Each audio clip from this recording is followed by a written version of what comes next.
ou apagar. Minha certa atenção, nem vento nem mar. Vou retirar a mão sem lhe faltar. Cor de quase, rosto quase seu.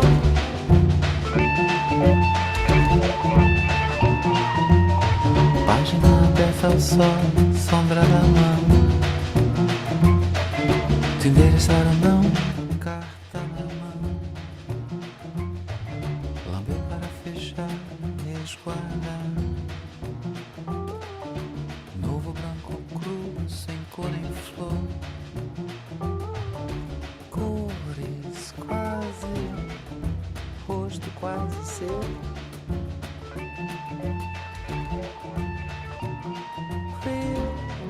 Vivo, verde, estava sem ver a parede ao viver. Cis, daquilo que se vê aparecer.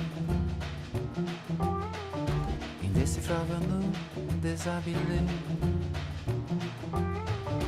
Cores quase. Hola a todos. Hello everyone.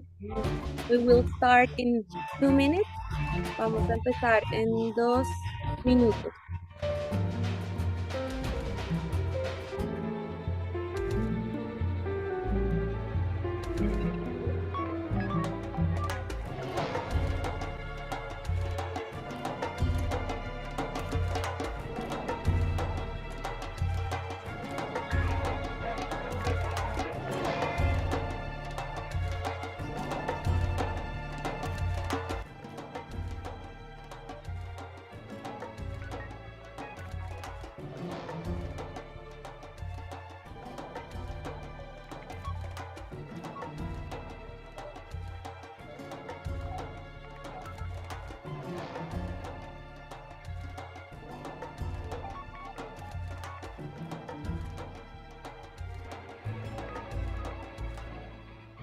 Começar o show não ser destro em vão.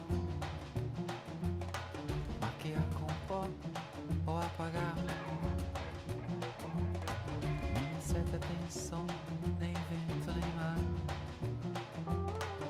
Vou retirar a mão sem lhe faltar. Cores quase, rosto quase seu.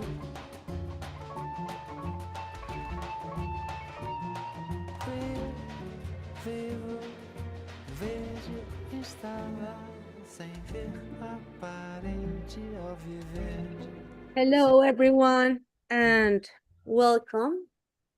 It's a pleasure to introduce Melinda Powell. Hola a todos, bienvenidos. Es realmente un placer introducir a Melinda Powell. She is a co-founder and senior advisor of the Dream Research Institute. Melinda holds a master's degree in psychology and religion, along with advanced diplomas in psychotherapy, supervision, and transpersonal dream work.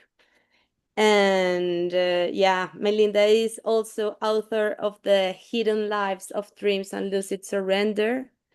And she's widely recognized for developing the practice of lucid surrender, a path that views dreams and especially lucid dreams as gateways to soul awakening. Okay, we are very excited to have you here, Melinda. Thank you. Estamos muy felices de tenerte acá. And we are honored to have her with us today, like sharing with us. And thank you so much for joining us and for opening this journey with us. Yeah. Thank you, Anna Maria. Thank you. It's an honor for me to be here. I understand that some people who are listening will have been on a retreat in nature. Some of you who are listening or will be listening are going on a retreat and working with dreams. So trust you'll find this give you some food for thought for your dreams. And also to people who are listening, perhaps streaming or on a recording in future. It's lovely to have this space and time with you. So thank you. Yeah. So I'm happy to start with, I have slides today, and if that's fine, I can share them. Is that all right? I'll take that as a yes, okay. Yes. All right. So let's see how this is. And play from start. All right. Is that screen up for everyone? Yes. Okay, good. Okay. So as Anna Maria mentioned, taking the tree of life as a symbol of soul awakening today. And this image is actually from a tree that's important in my own life, especially in my past. And I call it the hollow tree. It's on Hampstead Heath in London. And actually 2 or 3 people can fit inside its hollow. So over the years, it's been a place I've gone to for refuge and solace and beauty. I think it's a fitting image to start this talk with. And perhaps you can bring to mind a tree that has meaning for you in your own life, a tree you're fond of, have sat in the shade of, and we'll be coming back to that in the talk.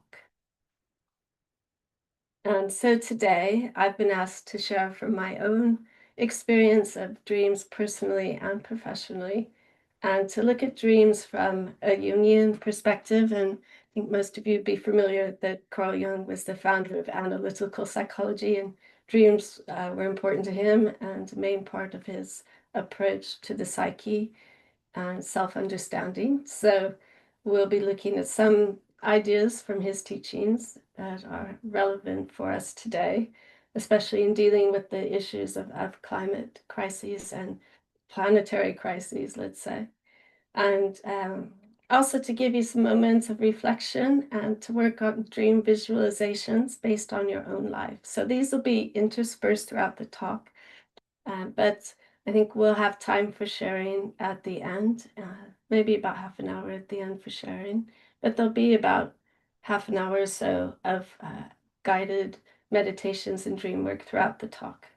So that sounds fine to everyone. And first, I think what I'd like to do is just give you a sense of what brought me to dream work as an adult professionally. And I've since childhood been interested in dreams, but it wasn't really until later in life, about the year 2001, that dreams took an added significance for me. And I was studying the psychology of religion at a Jesuit college in London. And one of my papers there was toward a theology of mysticism for the 21st century. And curiously, looking back 24 years now, that really has become a vocation for me, a spiritual calling. I'm a bit surprised that it's ended up through dreams, but not terribly surprised. And I was going on and doing a PhD in that. I had a research associate post.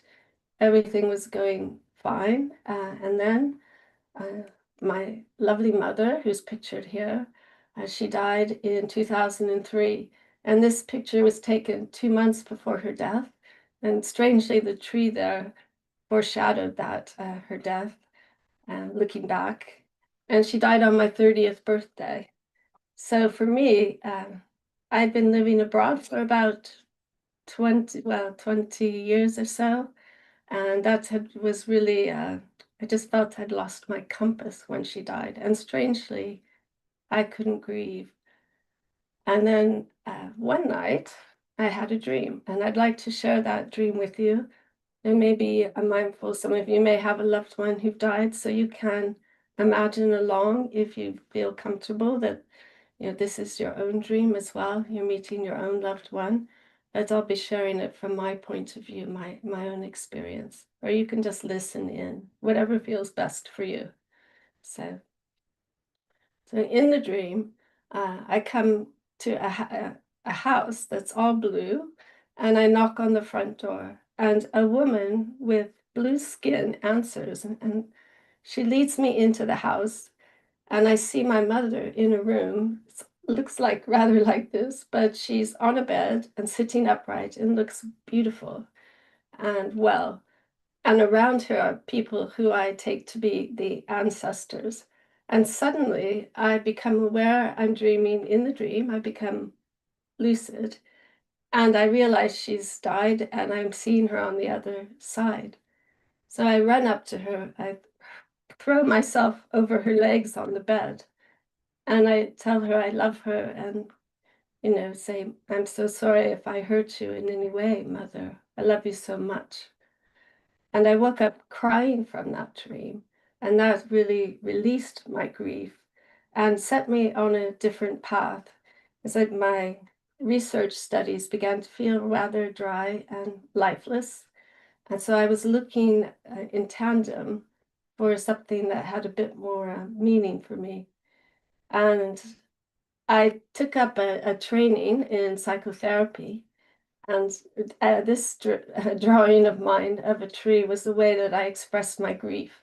So you see, it's a feeling of going into winter, but there's the promise of light and of new life when the spring comes. So eventually, it took me some time though.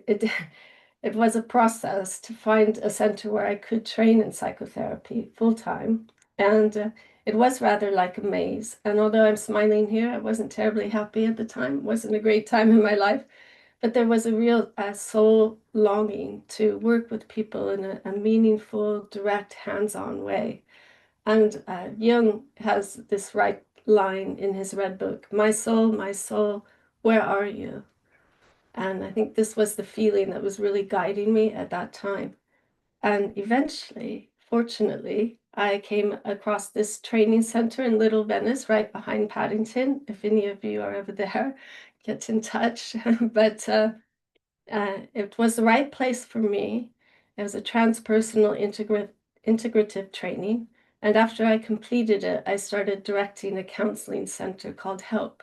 And we were offering people affordable counseling. But the motto for that center, if it had one, could be, dreams are the guiding words of the soul. Dreams are the guiding words of the soul. And that's also from Jung. And he, if you keep that in mind and think about guidance, this alchemical emblem really speaks to that. And it says, let nature be your guide. And here nature is personified as Sophia, the woman in front, leading the alchemist who needs, his vision isn't so clear, but there's this illumination.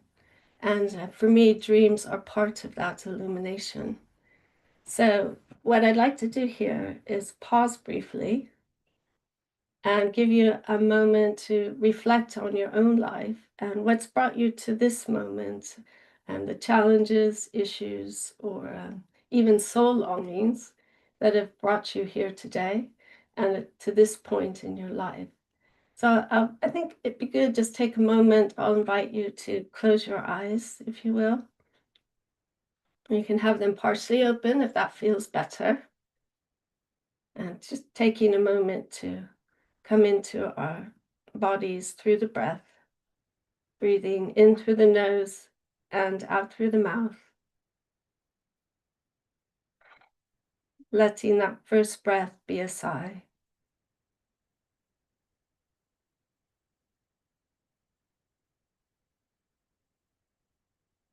And following that breath all the way down to the pause between the breaths at the darkness there in the pause.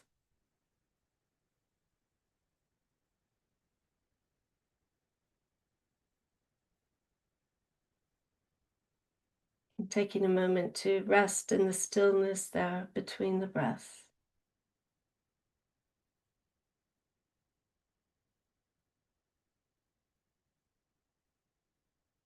And casting your mind's eye back to the challenges, issues, or soul longings that have brought you here, 3 or 4. Just letting those spontaneously arise.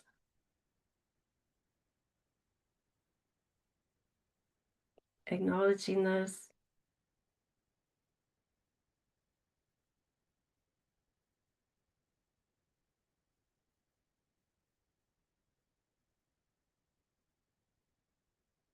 And then returning to the pause at the bottom of the breath, letting the thoughts go.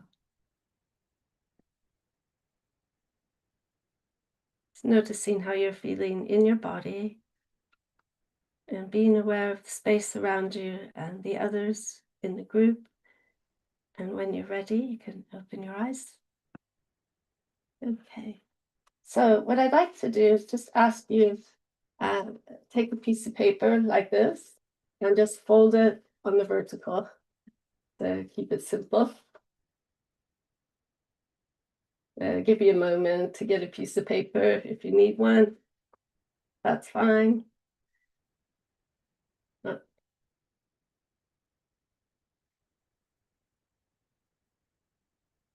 Right, and then just along the bottom, when I've done it here for myself, if you could just write the three or four things that came to mind just across the bottom of the page. So for me, I wrote down one of the challenges has been family health that I've been facing, and also my own concerns for the climate, which especially brought me here.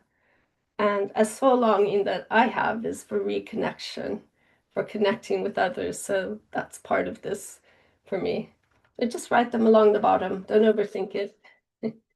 Okay.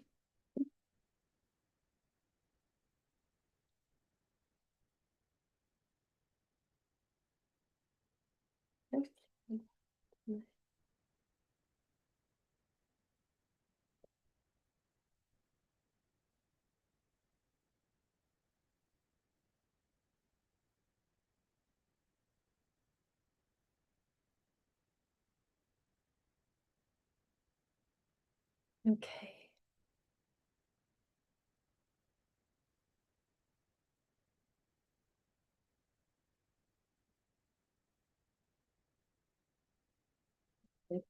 Taking a moment for, I think, the translations for catching up. That's fine. Okay, we're good. All right, so what I'd like to do is give you a little background on dreaming itself and wondering if dreams give us an evolutionary advantage. And one idea neurologists have about dreams, it's interesting to note that humans spend up to 3 times longer each night in REM sleep than do other primates. And so what the idea here being is perhaps dreams help develop our cognitive functions in ways that aren't available, let's say, to other mammals who don't have as much REM dreaming. But primates have the next highest amount of REM dreaming, interestingly. And so the question for a psychotherapist or someone working for any of us would be, how do dreams help us become more fully human? Just sadly, this gorilla is in captivity, but I do like this picture of the gorilla sleeping. But thinking about how dreams help us become more fully human, I turned to another neurologist, Alan Hobson, who noted that REM dream state lays down the foundations of a proto-consciousness upon which waking consciousness depends. So that's really making dreams quite fundamental to consciousness, the experience of consciousness itself. And this idea, I think, is taking hold more now in the sleep science community. Important for memories, important for establishing our sense of spatial recognition, recognition of faces, and empathy. So many human attributes we get through our are fully developed through our dream experiences. So it's something we'll come back to. And an interesting comment or expression from an Aztec poet that Joseph Campbell quoted, that we come to this earth to live is untrue. We come but to sleep, to dream. That we come to this earth to live is untrue. We come but to sleep, to dream. So turning on its head this notion of the importance of our waking world consciousness, and actually something about sleeping and dreaming. We're dreaming ourselves into reality, as it were. And Jung, I think, similarly would hold that notion. And he said that the psyche acts as a self-regulating system that maintains its equilibrium just as the body does. So just let's say as the body of the earth has feedback mechanisms, so does the psyche. And this notion of self-regulating equilibrium is key to Jung and to my understanding of dreams that we'll be talking about. And so in alchemy, there's this notion that all that is without thee is within thee. And sometimes it's turned around. All that is within thee is without. And so the world of manifestation, the world around us, including its problems, challenges, crises, the wars, etc., it's all somehow a reflection of our inner state, individually and collectively. And the idea being is when we ignore our dreams, we ignore the nature of our consciousness, rooted, as it were, in planet Earth. So for Jung, it's quite dangerous to ignore our dreams because they're trying to give us messages about, how to be in the world, how to live, and what really matters. And so when we think about the devastation, for example, of the fires caused by climate crisis and man-made circumstances, Jung would see these as an example of his idea that the further the conscious position moves from a certain point of equilibrium, the more forceful and accordingly the more dangerous become the unconscious contents that are struggling to restore the balance. And so it's key here to note that these crises, these even dangerous, it seems, events happening around us are part of a struggle to restore the balance and to wake us up and to, help us ask questions about why such things are happening. Why are people driven to do this? And so when we again think about, say, the deforestation of the Amazon, which is a bit like, biting ourselves to spite ourselves here, and it's Jung would say hubris of consciousness, disregard for the sacredness of life. And he advised that what we lack is conscious recognition of our inferiority to the nature around and within us. And in this sense, we lack humility or gratitude. So these are the qualities that would help us to restore the balance. And I think our dreams help us to remain humble and to be grateful and hopeful. And this lovely scene from the redwood forest in California, which is actually, I grew up not far from this wonderful place.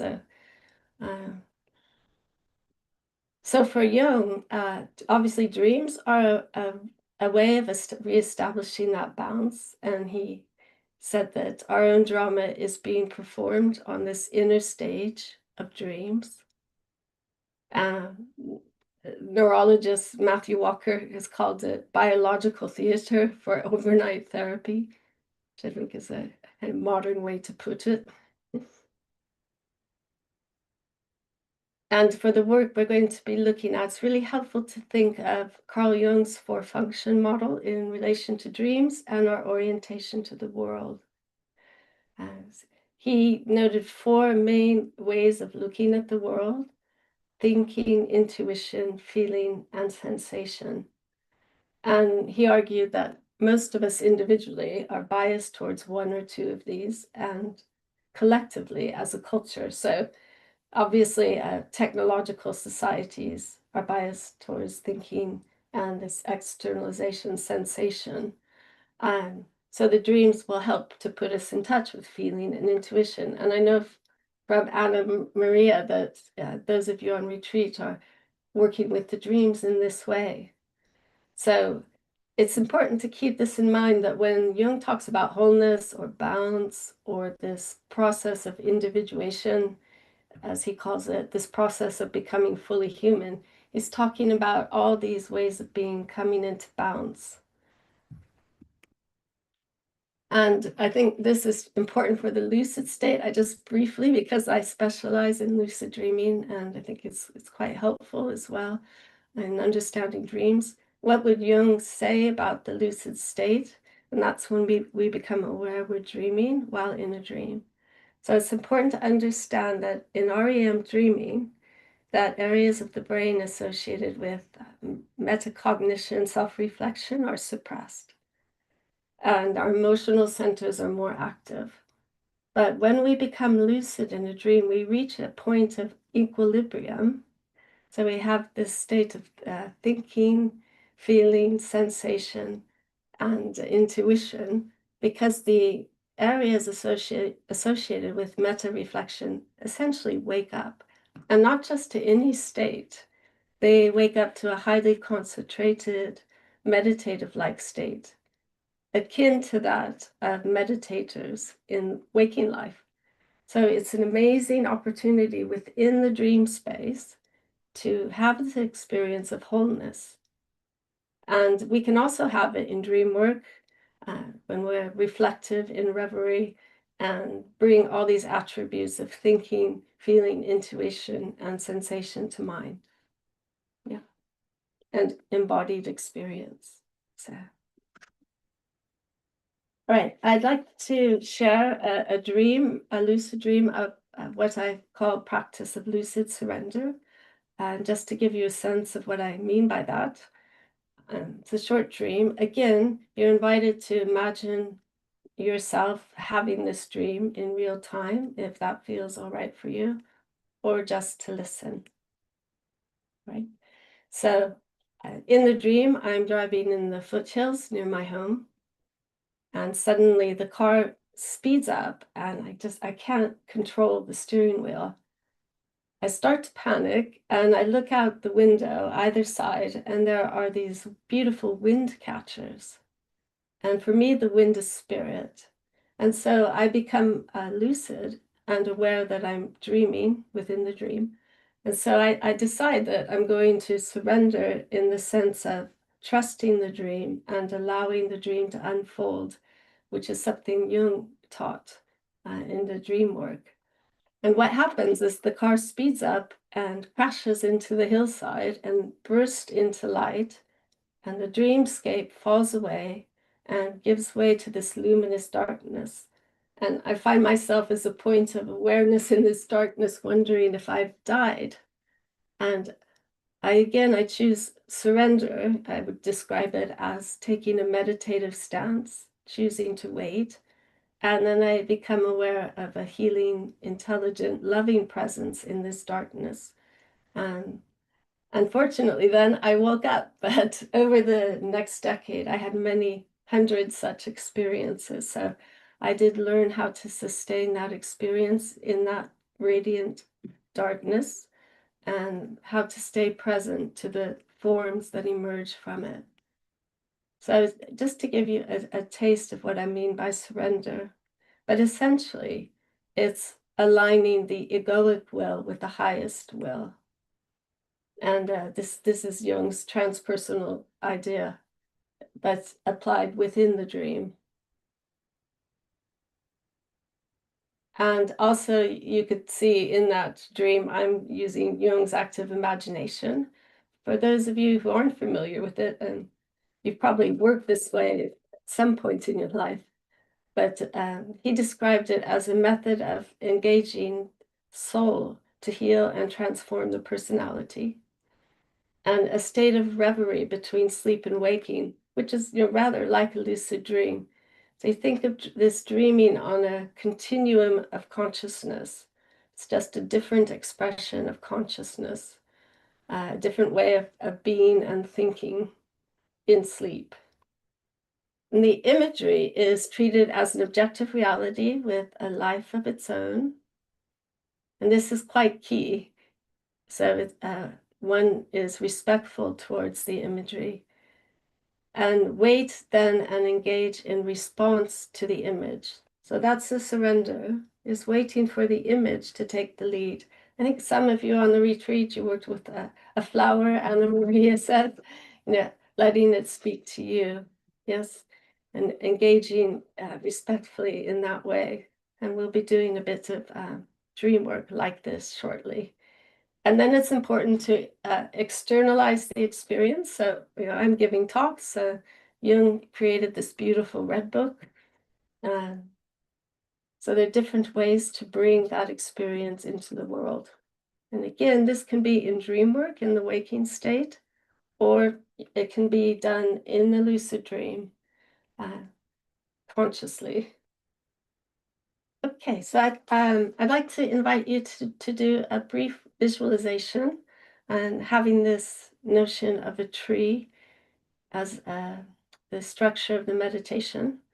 It's a lovely line from Yeats's Two Trees. Beloved, gaze in thine own heart, the holy tree is growing there. And you can just sense this beautiful presence within this tree, again from the redwood forest in California. So what I'd like to do for this is to invite you to, again, get comfortable in your chairs. Close your eyes if that's comfortable, or have them partially open. And again, breathing in through the nose and out through the mouth.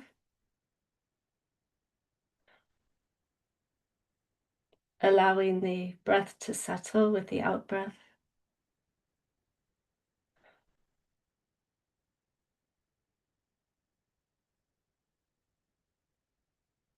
And using that next out breath to relax your jaw, chest, diaphragm, belly, and legs.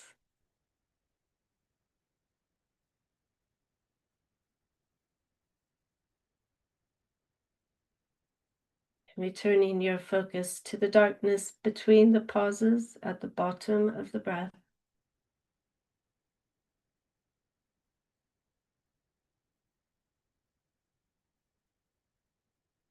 Taking a moment to focus on the still darkness between the breath.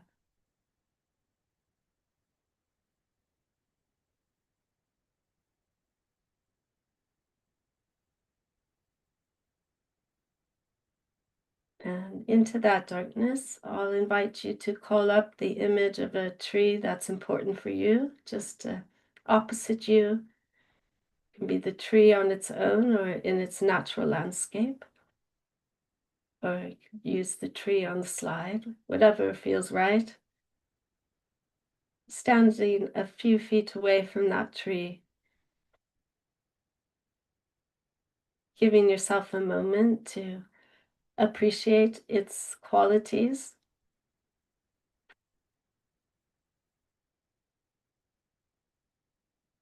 Noticing the qualities it puts you in touch with.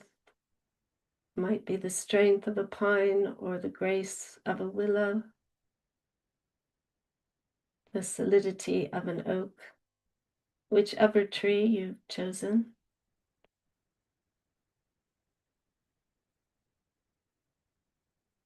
And taking a moment to articulate those qualities to yourself and to breathe them deeply into your body with the breath.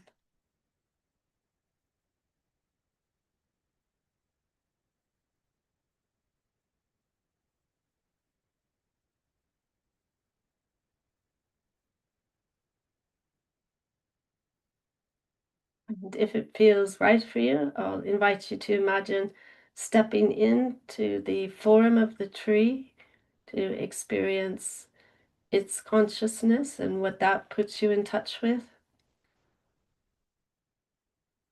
How does it feel to be in this environment, to see the world from this perspective?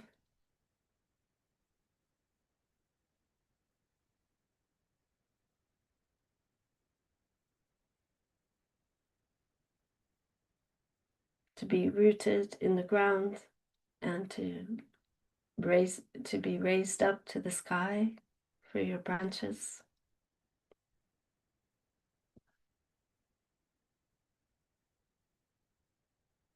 It's a few breaths to appreciate that quality of being a tree, this tree.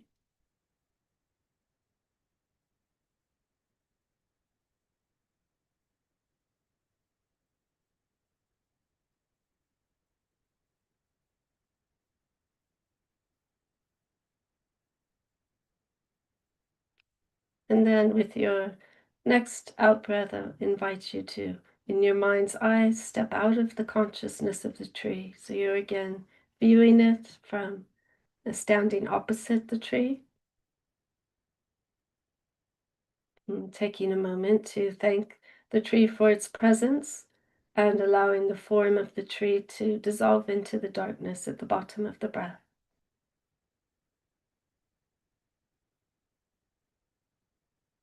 And again, noticing how you feel in yourself now after encountering the tree.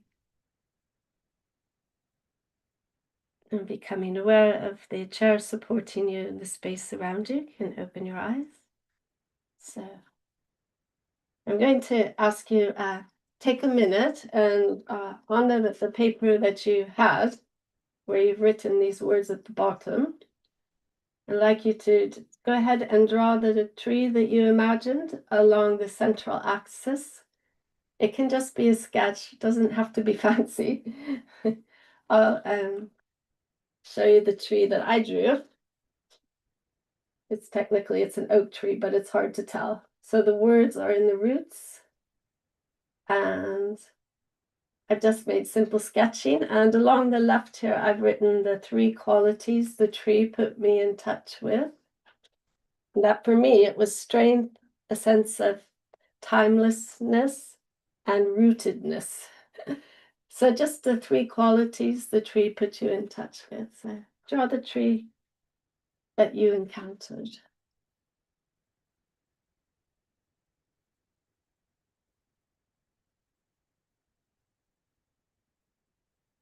I give you a moment for that. Oops. Right.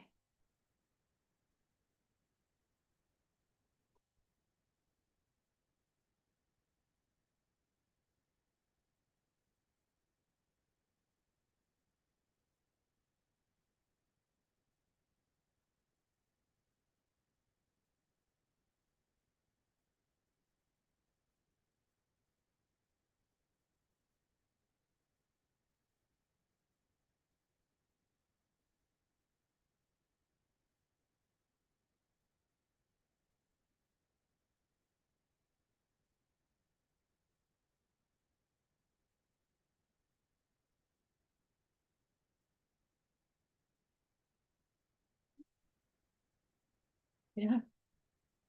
Okay, just one more minute for that.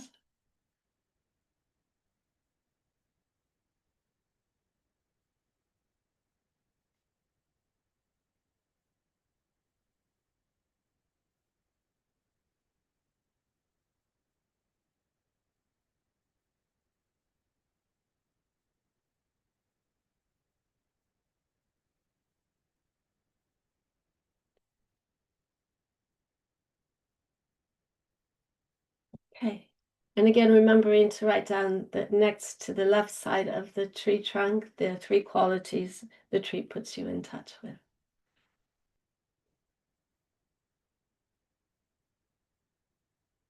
Okay. All right.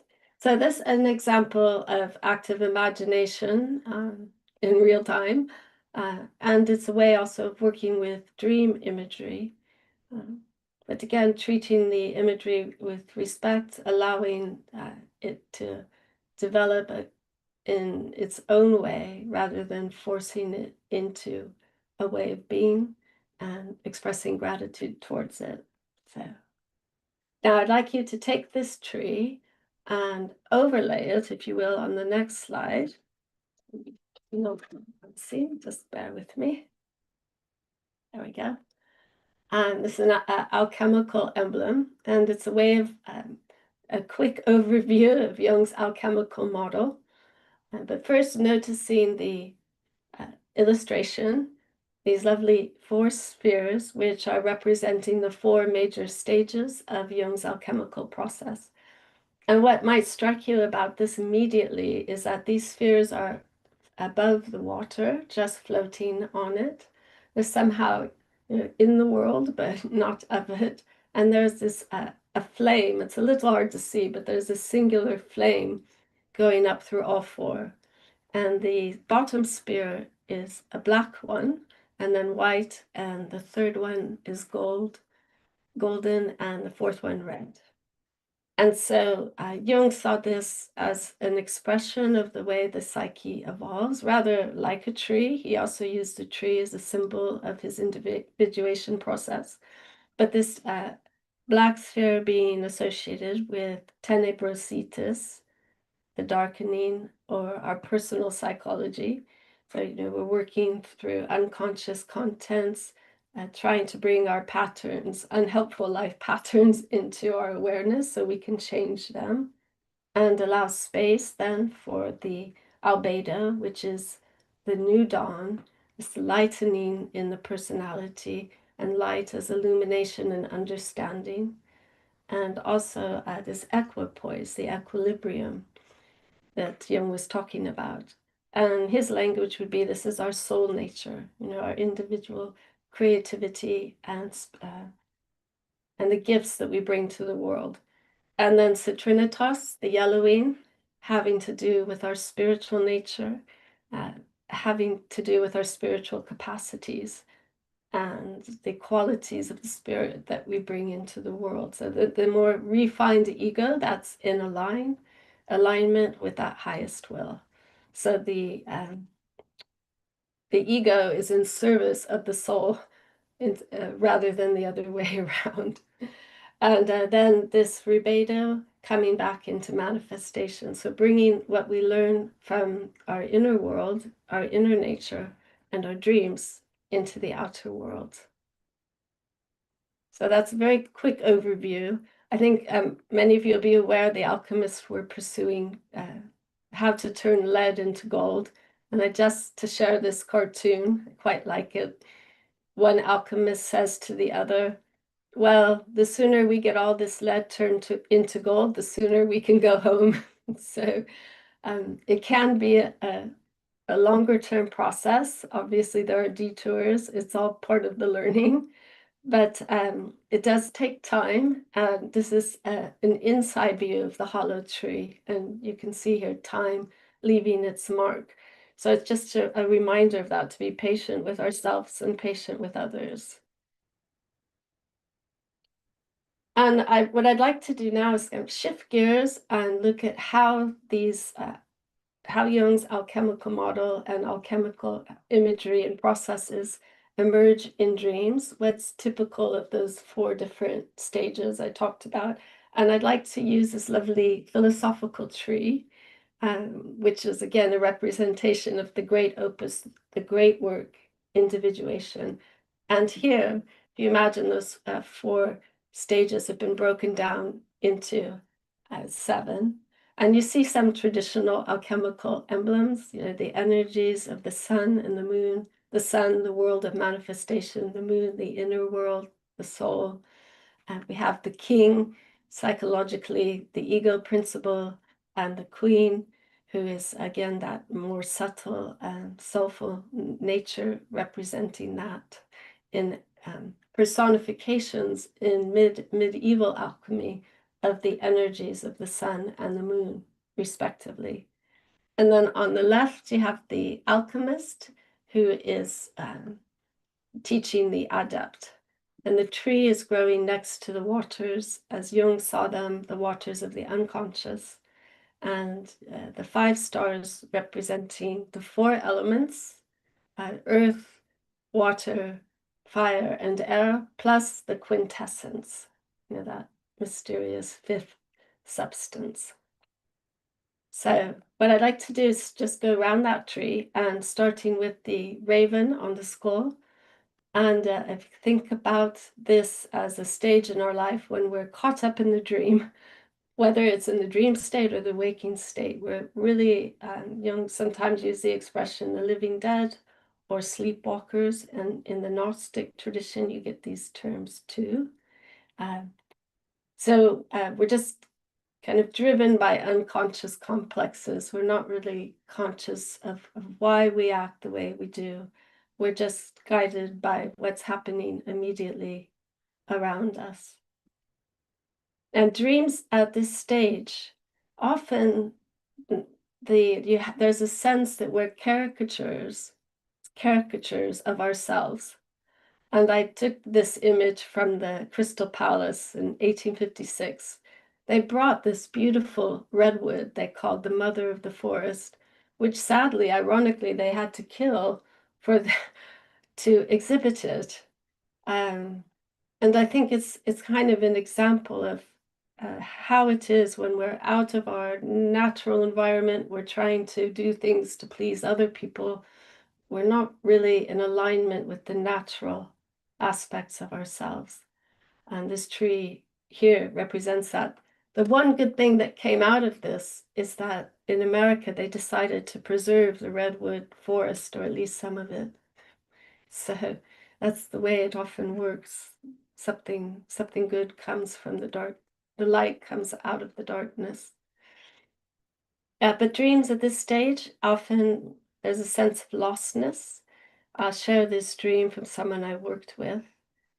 A little boy is lost and I am looking for him. The child has no name. So this dreamer, he was in his 40s, his parents had died, he lost a sense of purpose. But when I asked him, how did you feel when you woke up from the dream? He said, I don't know. He was pretty adamant about it. And then suddenly he said, I do know, I felt lost. And what was important is we recognize together when something's lost, it can be found. And that this marked a shift in his life towards healing. So you get dreams like this very often at this stage. Also, this is one of my own. I'm lying on green grass in the afternoon sun. And my mentor walks up to me and says, you will have to find and name your abuser. And for me, this meant, obviously, having to work through my own childhood traumas, but also recognizing how I'd what's the word in psychotherapy, was introjected. It's a horrible word, but some of those patterns of abuse towards myself, that I would be my own worst abuser, or how I might project those patterns onto others. So it's becoming conscious of these aspects in ourselves at this stage. And this really involves for Jung a withdrawal of projections, and projections being these aspects of ourselves, negative aspects that we don't see in ourselves, but we put them on others. And you can see this if you think in waking life or in a dream, anytime we feel fearful, there's some kind of projection going on. Because across spiritual teachings, perfect love casts out fear, right? But so when fear is present, there's something unconscious, there's a projection very often. And Jung said that the degree of fear indicates the proportion of energy required or effort required to shift our conscious attitude. There's a lot of fear about climate change, a lot of fear about the state of the world. So it signifies there's a lot of energy to change that. On the positive note is once we learn to face the fears, all of that energy is freed up for a more positive endeavors in life. So it's not just about facing the fear and say conquering the fear. It's about transforming the energy that's caught up in the projections and in the fear itself. Yeah. And so just to give you a sense of this in your own imagination, if you imagine yourself in a forest at night, and some of you will have been recently in a forest, an unknown forest, and let's say you get lost at night, you're walking alone, you don't know where you are, and you're beginning to panic, and you hear noises behind you. When you move, you hear the steps increase, or the noises, and when you pause, the noises pause. So imagine what would happen. I mean, a natural kind of survival response would be to start panicking. And this is this scene of an animated, frightening forest. It brings that to life, that feeling also in a dream. There's a sense that when we act fearfully in a dream, the dream imagery responds in kind and becomes more fearful and frightening to us. But when we can contain that fear, then the scene will change. And Jung noted that the unconscious is not rigid. It reflects the face that we turn towards it. Hostility lends it a threatening aspect, and friendliness softens its features. So something interesting in lucid dreaming, there's been a few studies on this, but people will have the experience within a nightmare of being able to recognize their dreaming, especially if it's a repeating nightmare, and face that fear. So this is a drawing by Priscilla Hernandez of when she was a child and she was pursued by this monster. And eventually she learned how to contain her fear and turn around and face it. And when she did, obviously it softened. And so I've done this now in my own dreams many times and with clients. And one learns to trust that the face that we turn towards the unconscious, as Jung said, is the face that reflects back to us. So if we turn anger, we get anger. Yeah. If we're calm, we get calmness. So that's also something that the teaching we can bring into waking life. So I'll give you an opportunity. Again, here you can just make a few notes for yourself, short responses. I'll ask you to, your tree that you have, this tree. Yeah. The answers to the questions that I'll be going through with you, if you just write them in here on the tree, just very short notes. This is just for yourself, by the way. No one else will need to see this tree unless you want them to. So just a way to help you remember. Yeah. So the question you can think about, if you call to mind a dream that was frightening to you. I'm not too terribly frightening right now, but just one that had a sense of fright, terror for you and made you afraid. These are the kind of questions you can wonder about. So when in waking life have you felt this fear? And how might that help you understand your fear response in the dream and in life? So very often a fear in a dream is therapeutically connected to something, that caused fear when we were a child. Yeah.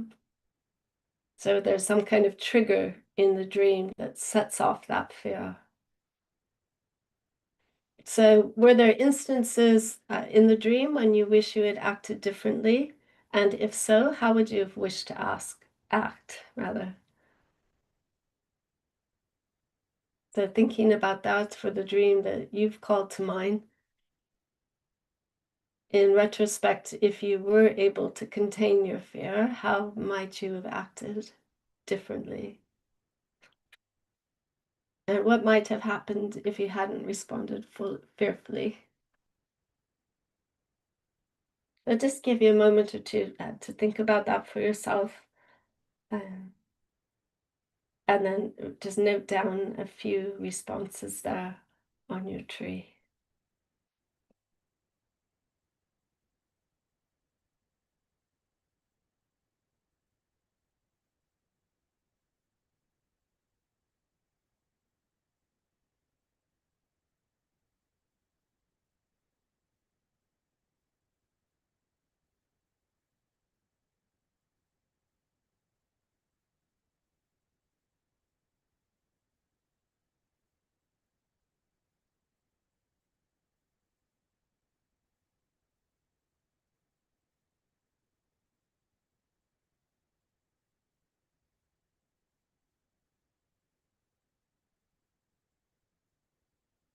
Right.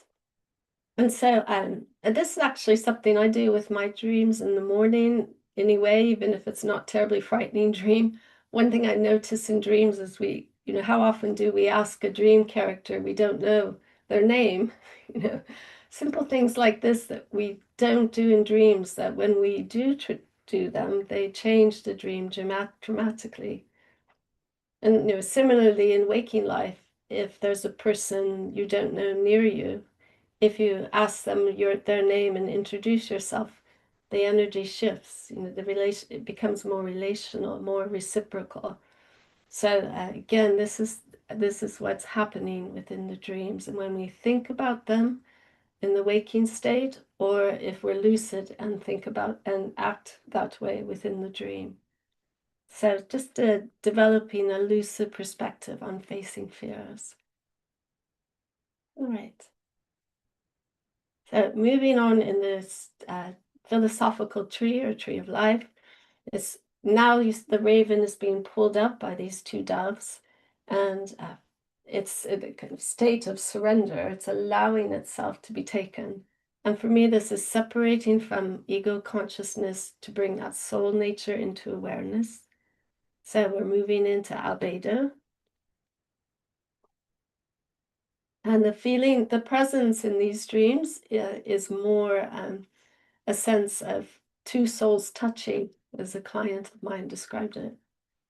So the dreams become less chaotic, more peaceful, lighter, and perhaps more colorful as well.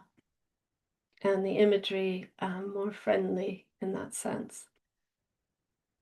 And so just an example from my own experience, this family home in Southern California. Apologies to the American flag. It was the 4th of July.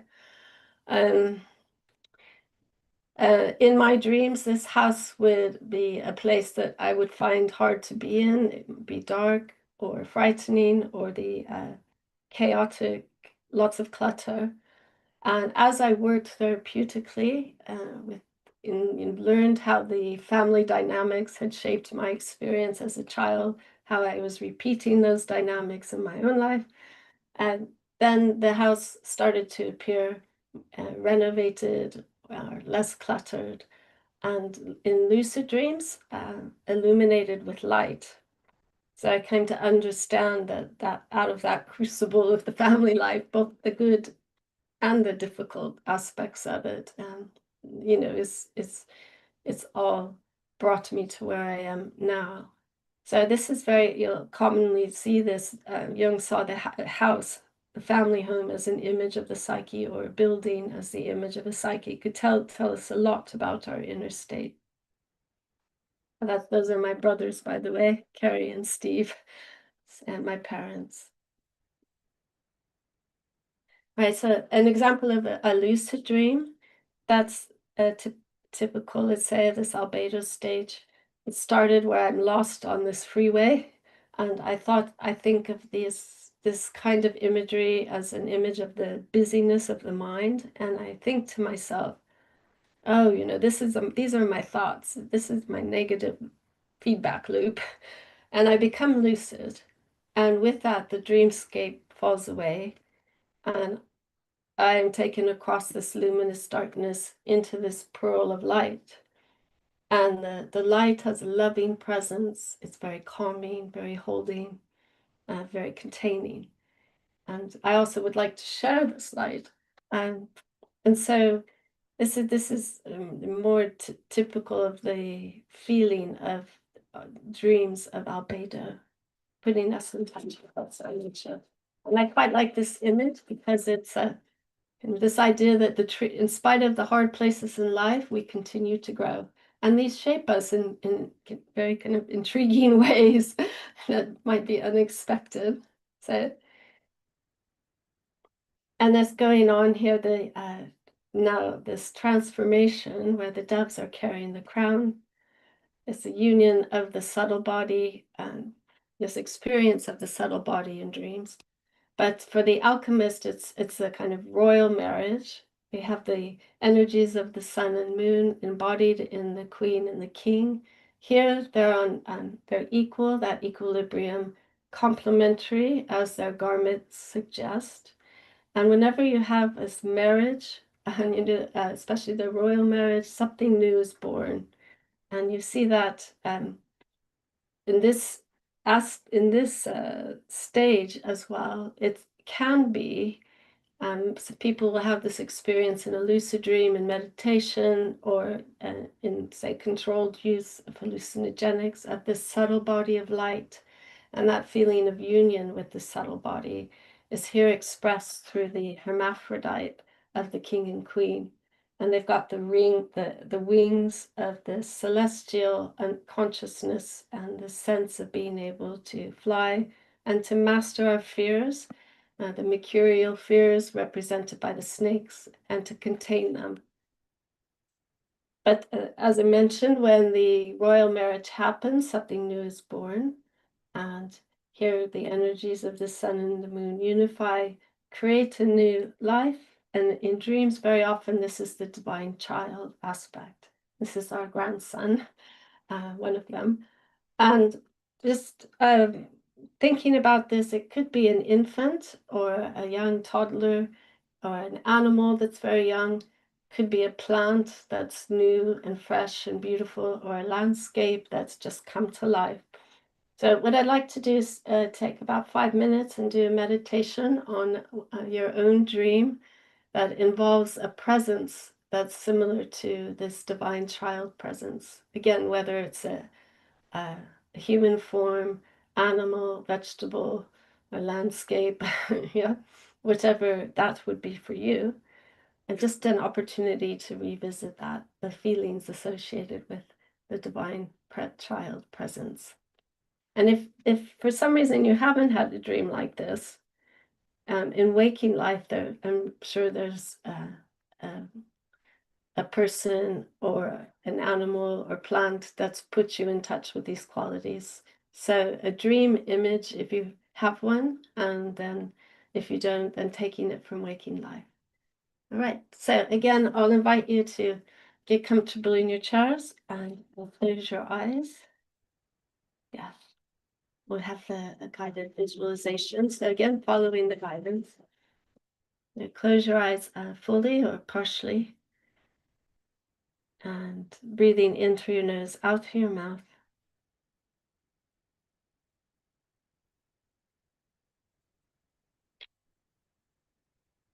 And using that out breath to relax the body and feel yourself drawn into your chair and supported by your chair, and your feet by the ground beneath you.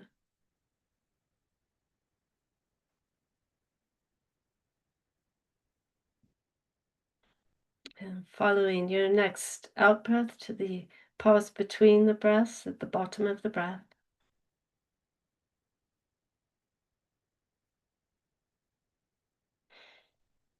And taking a moment to let the breath settle so that the intake arises naturally without strain or being rushed.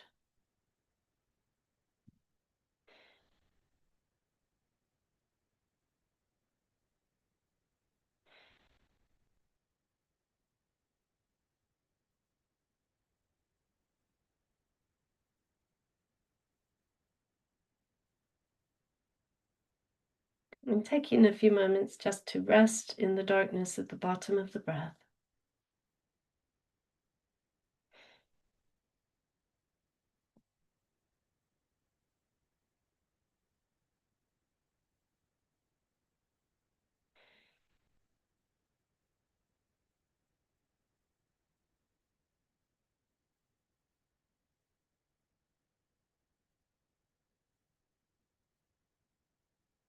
And then into that darkness, I'll ask you to invite an image from a dream or waking life that puts you in touch with the feelings of this divine child presence.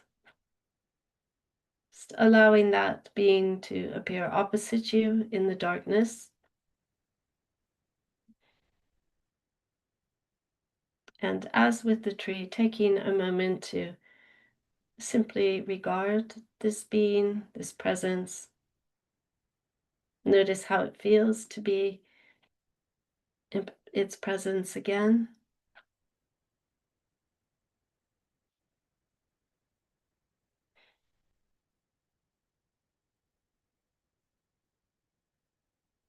Remembering to breathe.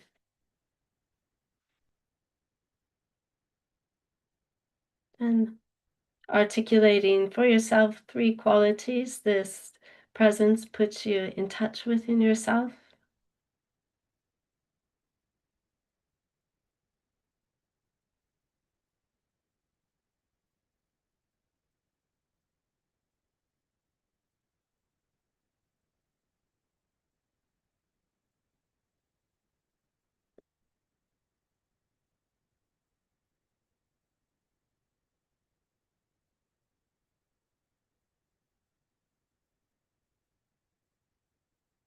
And just noticing now for yourself how it feels, how you feel towards this presence. And then if there's anything that needs to happen between you, allowing that to happen in this space. Now you may want to engage in some way, whatever feels right for you.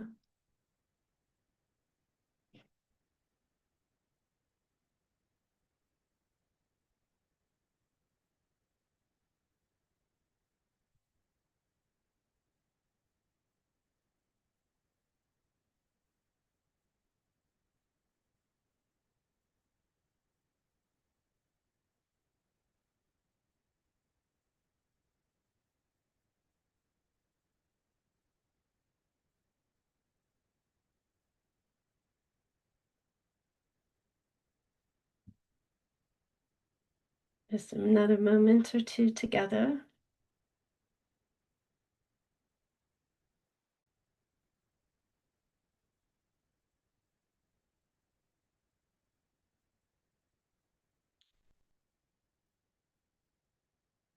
And then I'll ask you to take your leave of this presence and again stand opposite one another. Just noticing how you now view this presence.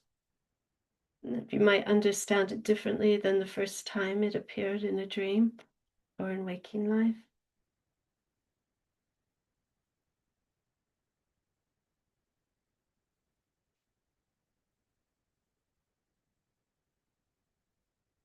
And again, thanking this presence for appearing today can allow the imagery to dissolve into the darkness at the bottom of the breath.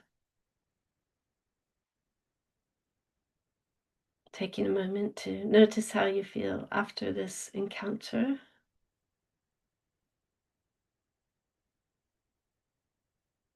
And when you're ready, you can open your eyes.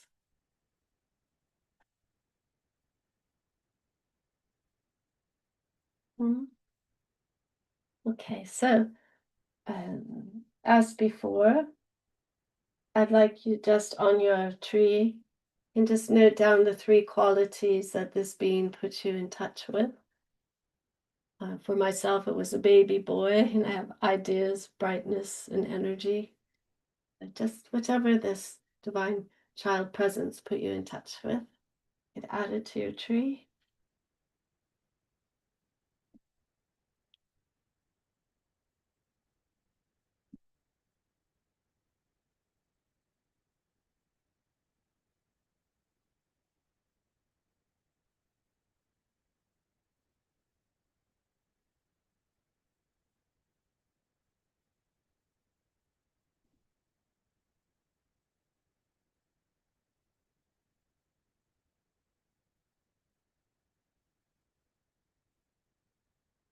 Okay, so we'll move to the end, the last 15 minutes or so.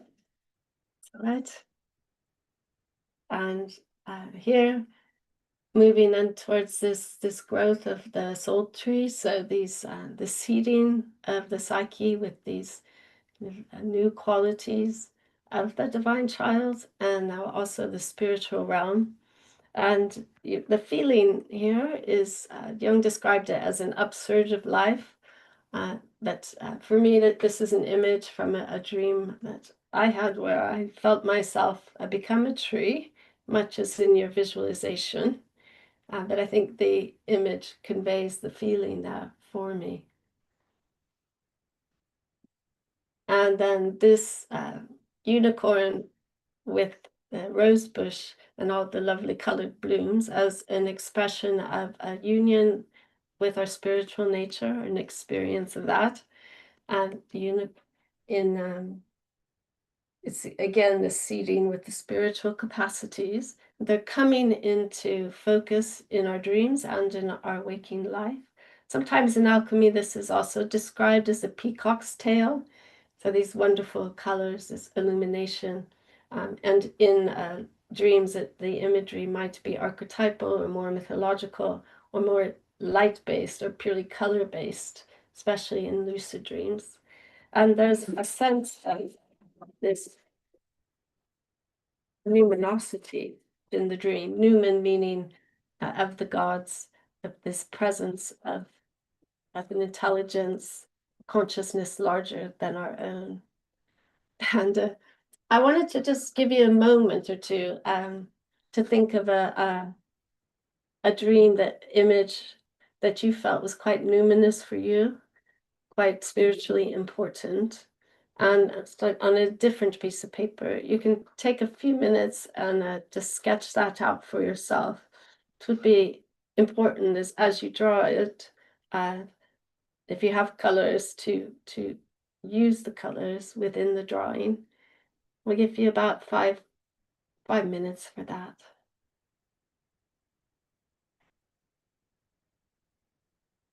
I'm going to come out for a minute. Is that the direction on that clear? I'm going to say,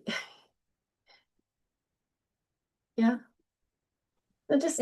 No, yo estoy un poco extraviada. ¿Para dibujar qué? I'm sorry?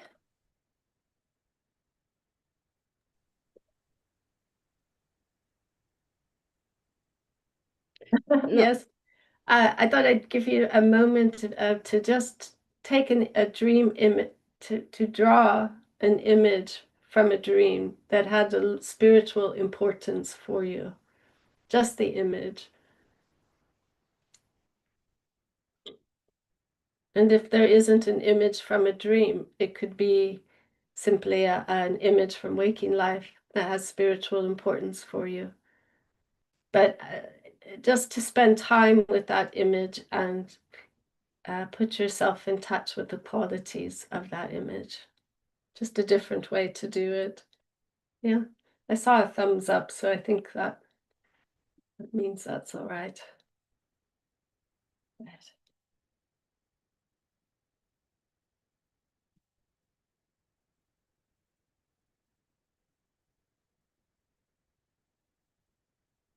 Mm.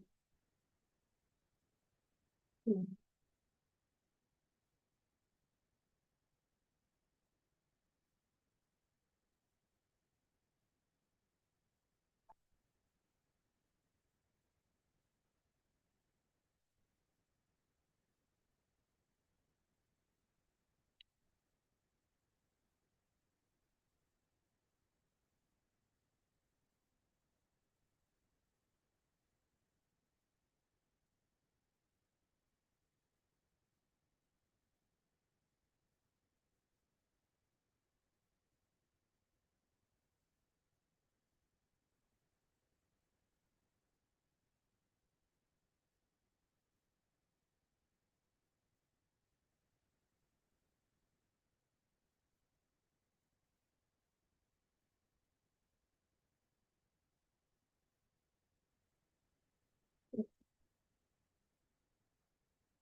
Mhm.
So a couple of more minutes for that, and also just to invite you on your tree, any qualities that you experience within this numinous presence, you can put them in the branches. So I've got serenity, presence, intelligence, beauty, just the qualities of that numinous figure, being, or image from the dream. Integrate them into your tree. So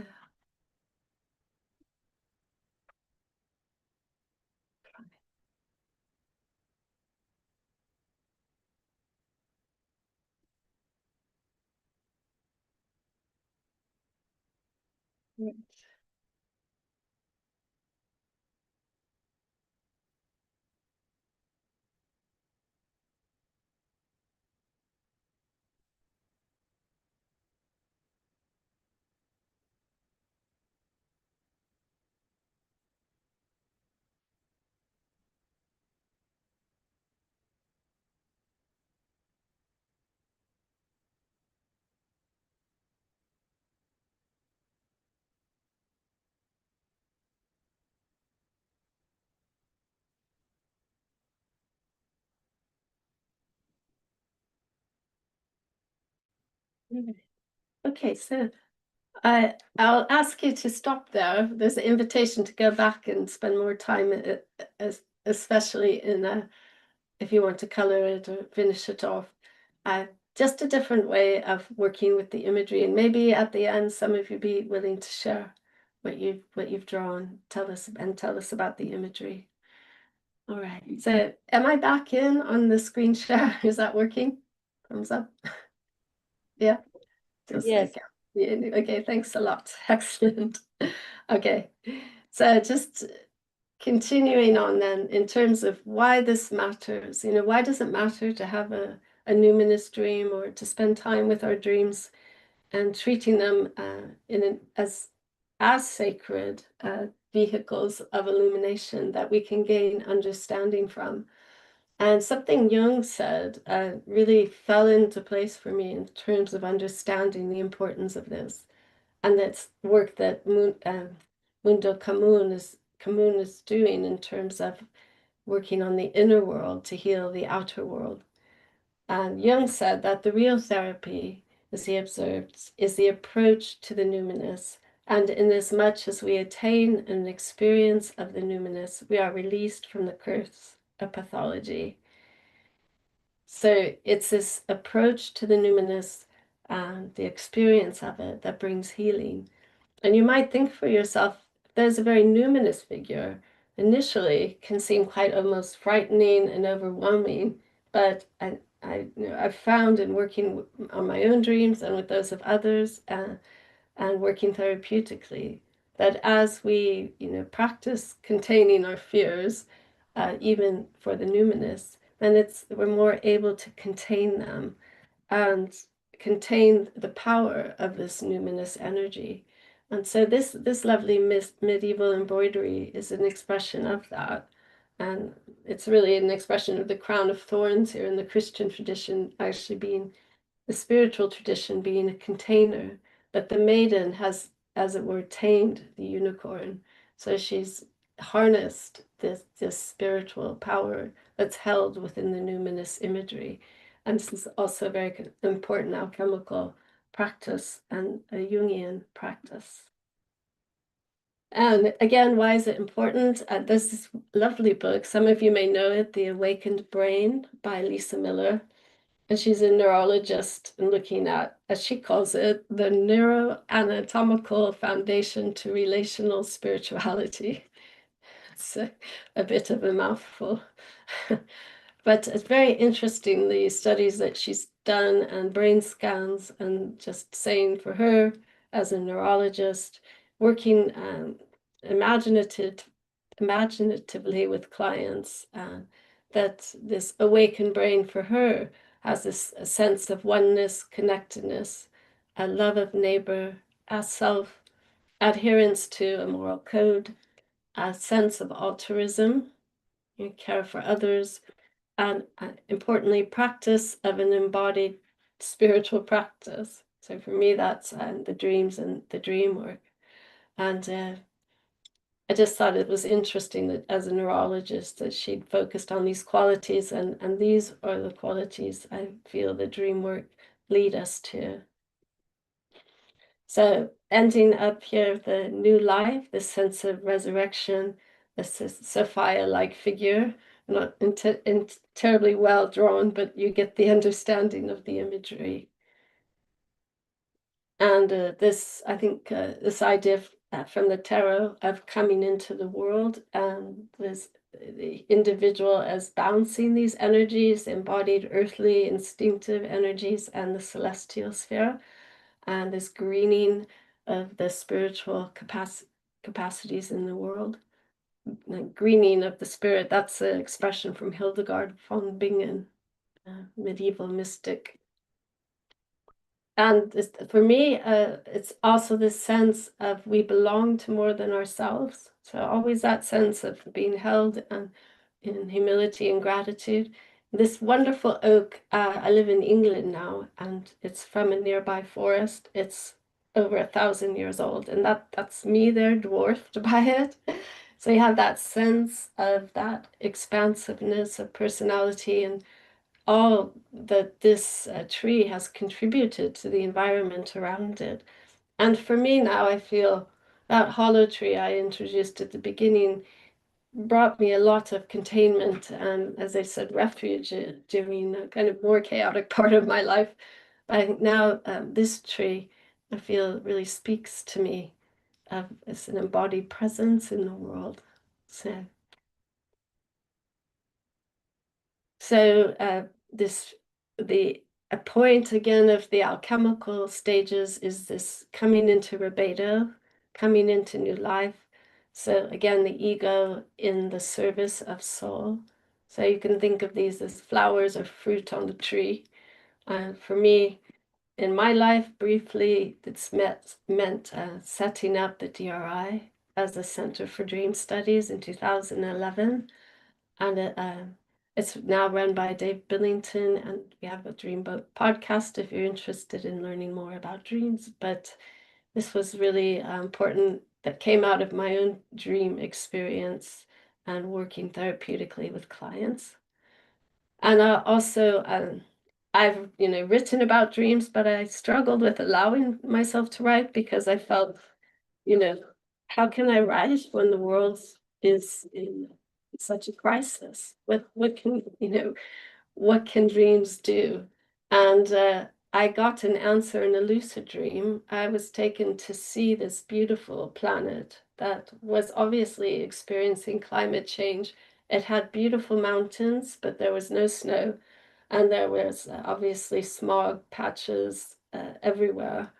This is over Beijing in China. And I ask in the dream, how can I help? How can I let people know? And the answer comes through the way I present Earth's beauty and plight in my writing and teaching on dreams.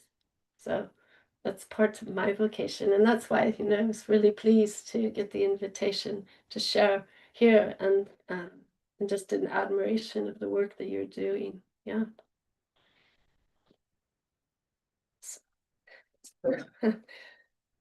That led me to finally then publish in 2020. I was invited to commission to write The Hidden Lives of Dreams, and it's in Spanish, La vida secreta de los sueños.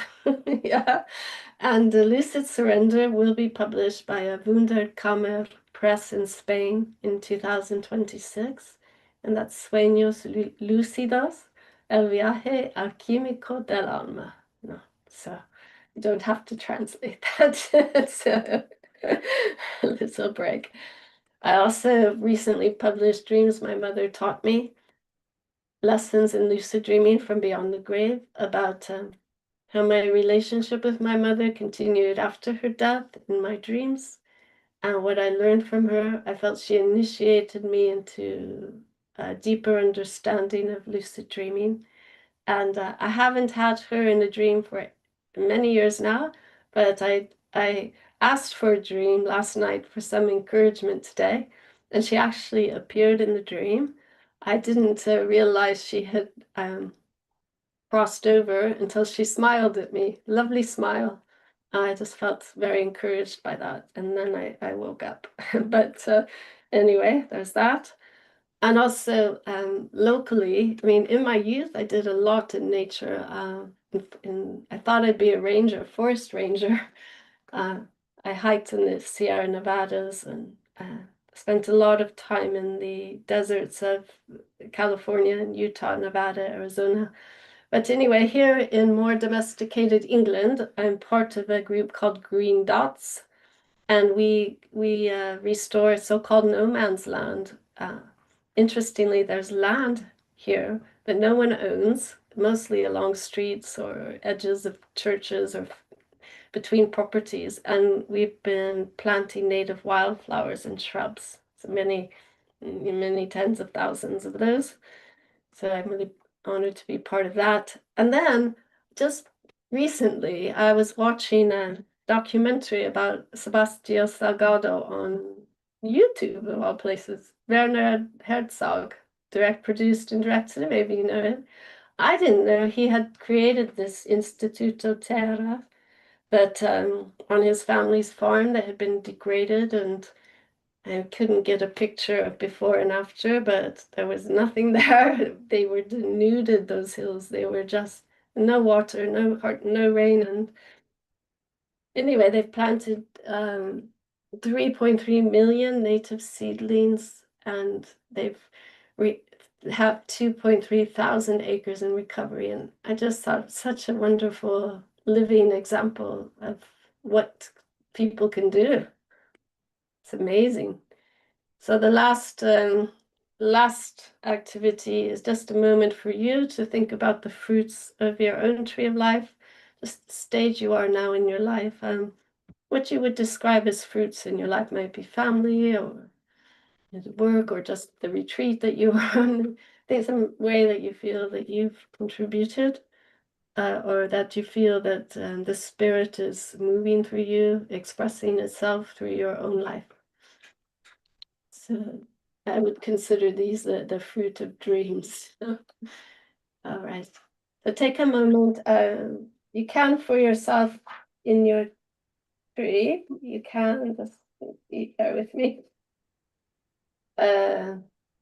You can list those on your tree, the fruit, or in the tree if you like, or I put them on the side.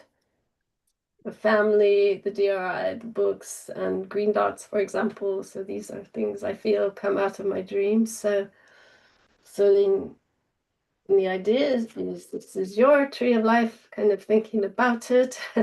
I come out of here, stop share. Bear with me. Yes. So really you're grounded.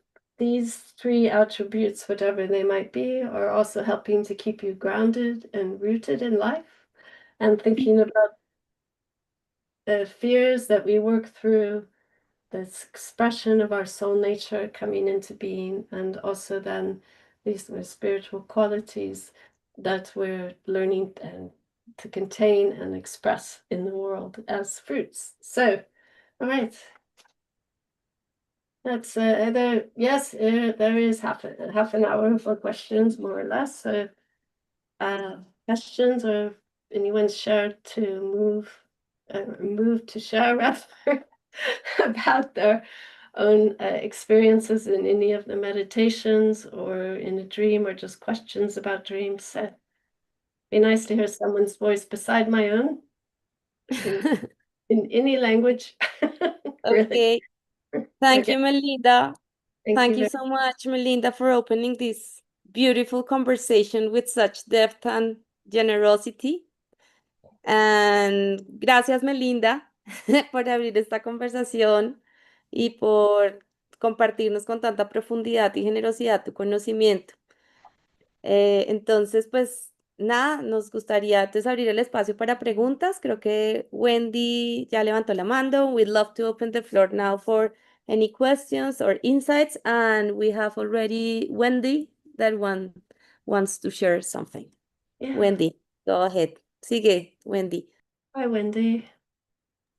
Hola, buenos días. Muchas gracias por todo lo compartido. Fue muy, muy lindo.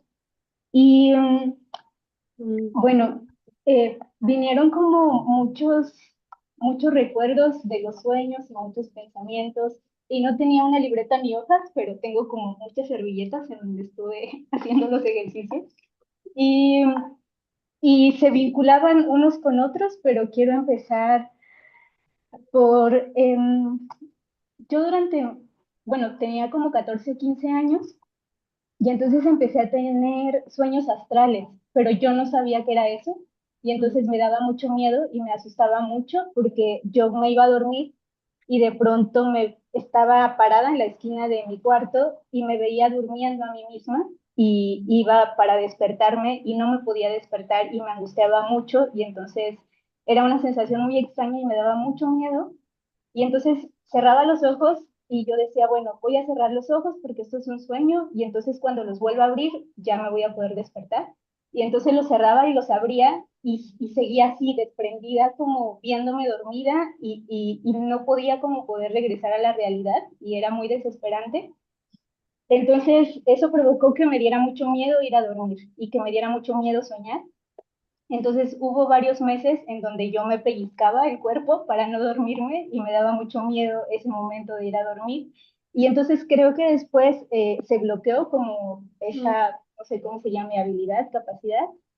Y después de unos años me puse a investigar porque me quedé con la duda de qué era eso que me pasaba y por qué me sucedía. Y entonces supe que eran sueños astrales o viajes astrales o algo así. Y y bueno, entonces dije, ah, era algo especial eso que sucedía y a mí me daba mucho miedo eh, y ya pasó, pero después de un tiempo alguna vez volví a tenerlo y entonces justo transformé ese miedo inicial en más bien decir, bueno, es algo que incluso hay gente que se prepara para que le suceda y a mí simplemente me sucedía sin pensarlo, sin intencionarlo y entonces cuando me volvió a suceder más adelante, fue muy lindo porque entonces dije, bueno, ya sé pues que es parte de algo y ya sé que entonces puedo explorar como algún área, algún lugar. Y me acuerdo que en esa última ocasión como que salí de mi casa y entonces recorrí como algunas casas y algunas cuadras alrededor y vi que no pasó nada, o sea, que no sucedió nada malo, que estaba todo bien, y entonces regresé y dormí y al otro día desperté. Y fue una sensación muy bonita y fue la última vez que sucedió y no me ha vuelto a pasar, pero fue como transformar ese miedo, que es algo que también salían algunas preguntas que sí nos hacían. Well done. Entonces fue justo transformar ese miedo y entonces decir, bueno, simplemente dejo que el sueño, que esto que está pasando suceda y está bien, ¿no? Y no pasa nada malo con ello. Entonces fue una experiencia muy bonita. Ya casi no me ha sucedido, pero ahora tengo la sensación de, bueno, no necesariamente quiero provocar que suceda, pero si sucede lo acepto y lo recibo y lo agradezco como un regalo también. Y, y bueno, después pensaba mucho en esto del duelo y los sueños. Eh, Primero porque en 2022 murió alguien que era como un padre para mí, como un padre abuelo. Y entonces fue muy significativa su muerte porque al año siguiente también cerró el proyecto que él había fundado y hubo como un doble duelo. Entonces, un poco en ese tiempo soñé con él y tuve dos sueños. El primero lo dibujé, que es como, ahí no se ve creo, pero él me mostraba como una cúpula, me estaba señalando como una Can cúpula I hacia ask her arriba. to just show us the picture again? Excuse me. That's Sí, beautiful. Yeah. ahí Show us your está, picture. sí, algo It's así. the No sé back. si se ve. Oh, Yo creo que la tienes que alejar un poquito, Wendy. Ah, no. Ahí, Ay, ay, ahí, ay, ay, sí. ay. Entonces, él me estaba mostrando también una cúpula, me estaba señalando una cúpula, y bueno, yo no recuerdo qué me decía en ese sueño, pero lo combiné con otro sueño, el segundo sueño que tuve con él, y estábamos con un grupo de personas, y en el sueño, él ya había muerto, pero él decía, cuando yo muera, quiero que me preparen chocolate y que me preparen mole, y él denunciaba las comidas que él deseaba que le preparáramos, porque aquí en México el Día de Muertos es muy importante y es donde damos las ofrendas en comida y en bebida para nuestros seres queridos que ya no están. Y entonces él decía lo que quería comer y beber. Entonces fue muy significativo porque yo lo compartí con otra amiga y ella me decía, bueno, en el lugar en el que él se encuentre, él te está pidiendo justo eso, ¿no? Tal vez en el lugar en donde está, él tiene sed y él tiene hambre. Entonces recuerda siempre poner su luz, recuerda siempre ponerle agua. Y bueno, en el Día de Muertos y en el día de la ofrenda, pues pon para él la ofrenda que te está pidiendo también. Y entonces eso fue algo como muy bonito, muy significativo. Y también cuando nos hiciste pensar en el árbol, justo él se enterró en el patio de su casa. Y entonces en el patio de su casa hay un árbol como un flamboyán. Y él se enterró así a la orilla del flamboyán. Entonces, cuando nos hiciste pensar en un árbol, yo pensé en ese árbol y entonces pensé también cómo a partir de ese árbol, cuando cerré los ojos, el tronco se convertía en una especie de túnel o de puente que bajaba al inframundo, que es el lugar de los muertos. Entonces, era al mismo tiempo como al entrar en ese árbol y pasar por el túnel que es el tronco, podía llegar al lugar en donde estaba él. Y entonces fue algo, eso, como muy bonito. Las palabras que yo puse en el árbol fue ofrenda, guía y confianza. Y en el último ejercicio que nos pusiste fue como encontrar sentido y tener confianza también, como esa confianza en el camino me ha hecho ahora también como un fruto, poder recuperar la confianza en mí misma. Y entonces eso ha sido un fruto actualmente de ese árbol. Y, y bueno, pues pensaba en eso y ya solo para cerrar, también he estado trabajando mucho en la cuestión de los sueños, especialmente en familias de personas desaparecidas, porque ellas no tienen la certeza justo de la muerte o la vida de su familiar.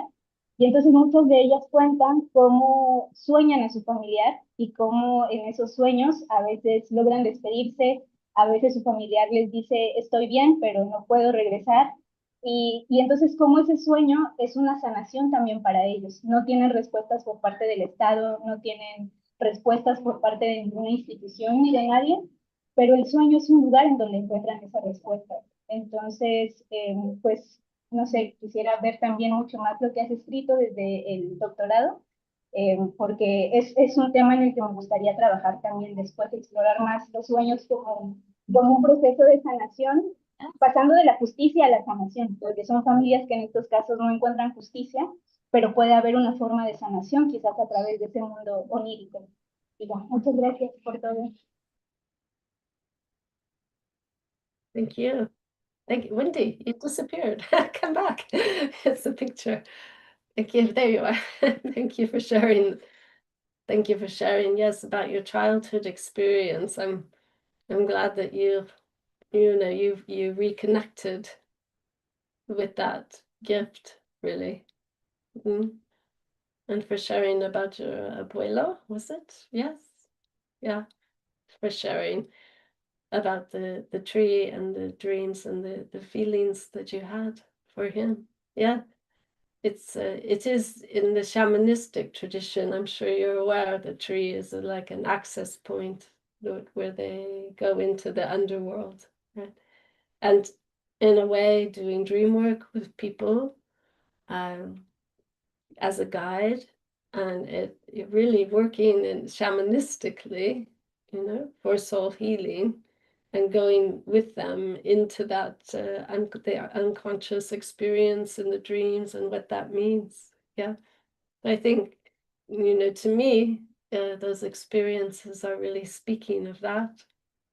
So to just really affirm that part of yourself, and I'm glad to hear that you've reconnected and are developing it and using that gift. So thank you.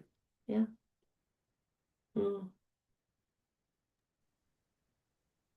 Is there anyone else? Question? Yes, Ana Maria? Susan, the floor is yours.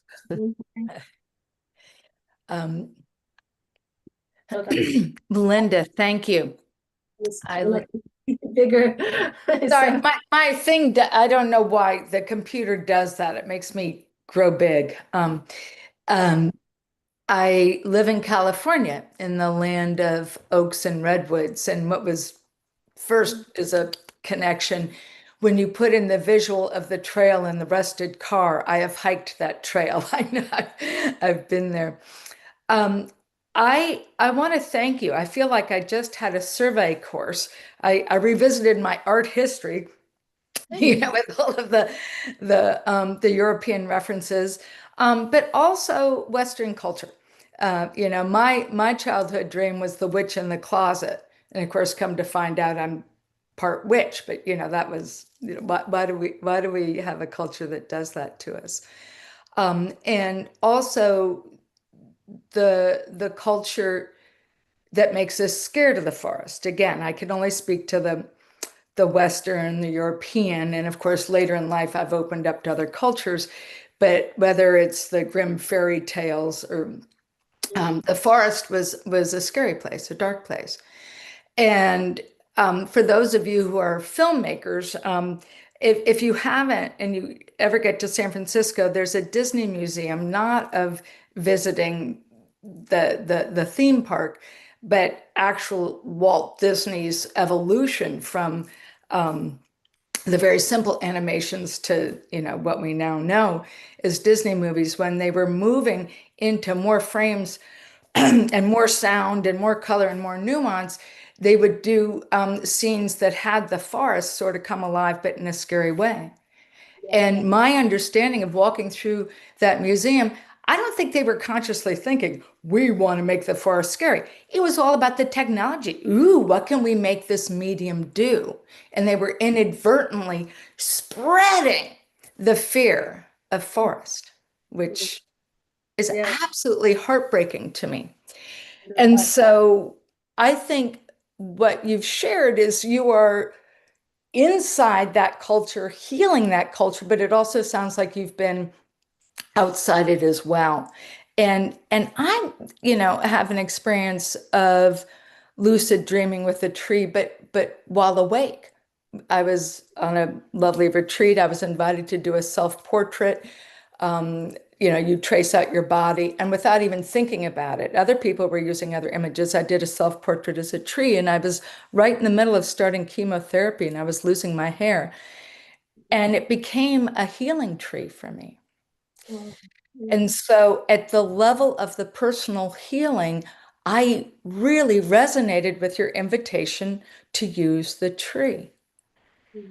But I've been around long enough that, I've lived through a couple of cancers and some losses and some deaths and some other disappointments. And you get old enough, it's like, what am I here to heal, and what is dreaming me?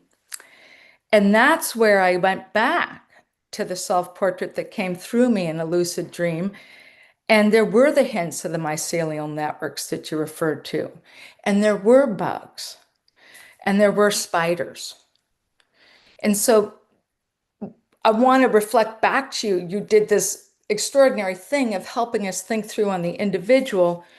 But because Isabel and the Mundo Común team helped me blossom into a whole nother being dreamed with the spiders, I think some of you probably know Bayo Akamalafe, and I was hanging out with his Vunja Dream with Mountains group.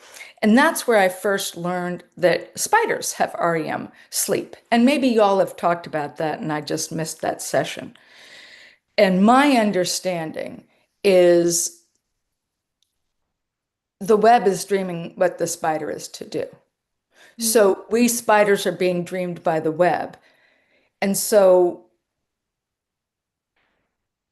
we each have our dream. Well, apparently my dream is very plural, very collective, and it's an invitation to what is the forest dreaming? And then how are we each invited to take our appropriate role in the dream of the forest?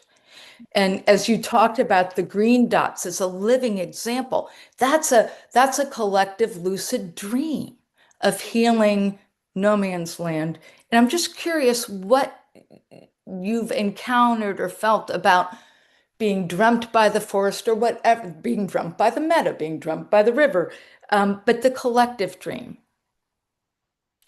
Yes, well, first, thanks for your sharing.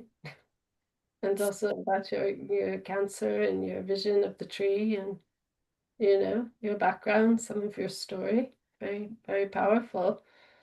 And I think you're definitely have a teacher in you. It's very powerful testimony. So thank you for that. Yeah.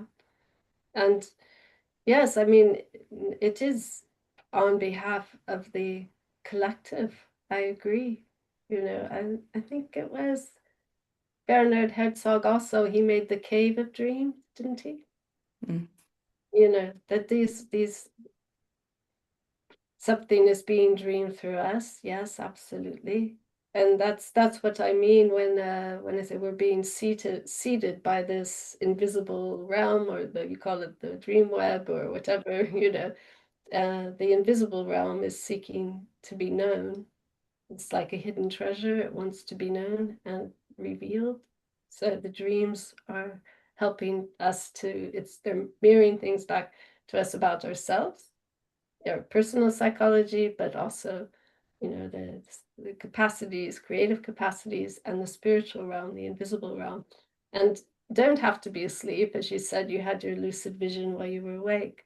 So some of, you know, awake in the waking state, as it were, not in sleep. And again, you know, I think dreams and consciousness are probably part of the same stuff, and there may be something underlying both of those. I don't know, a super consciousness, if you will. I don't know the word for it, the field, the ground of being, Field. absconditus, underneath that, and that I feel is can be known in dreams through this luminescent darkness in particular. Mm. And but the fact that I think it was very interesting during the pandemic, you may have heard of this phenomenon of pandemic dreams. You know, suddenly remembered their dreams, and one reason they did is because all those external distractions were quietened, right? Mm. So, and yoga is about stilling of those vibrations of the mind, and literally when we, you know, still our minds, then they are clearer mirrors, as it were, for what this invisible realm's wanting to reflect to us or reveal to us.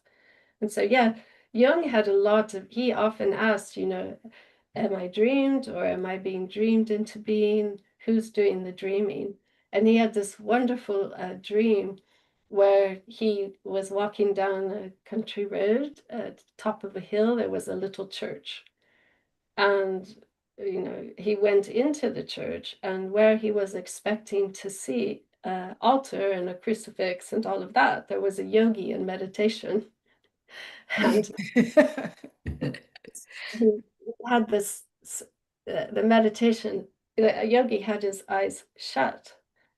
And he had this fear suddenly that when the yogi wakes up, I will die. Right? Yeah. And there's that, and he actually woke himself up with this fear. But the realization over time, you know, later, was that he had the sense that the yogi was dreaming him into being. Something what would die is his old way of seeing the world, not himself physically. So I thought that was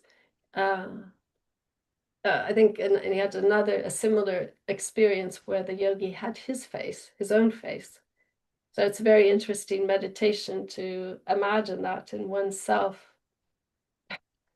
you know, as a yogi meditating yourself into being. But anyway, I just that's another take on mirror neurons for sure. fascinating questions, and yes, that's why I'm in this work. I mean, the Sufi tradition, in the Sufi tradition, which I'm familiar with, I'm kind of an honorary Sufi, as it were, but not a card-carrying member. But there's this notion, the hadith from the Quran, that the divine is saying, I was a hidden treasure, and I longed and I yearned to be known.